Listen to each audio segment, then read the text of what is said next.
In this video, I'll show you how to delete Canva account.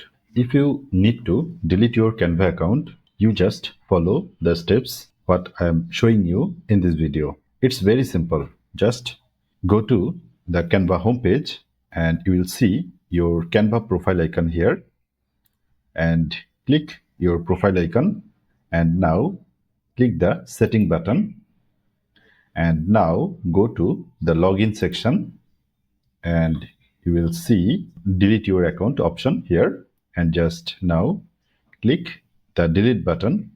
Before you delete your account, you need to remember that by deleting your account, you will no longer be able to access any of your designs log in Canva.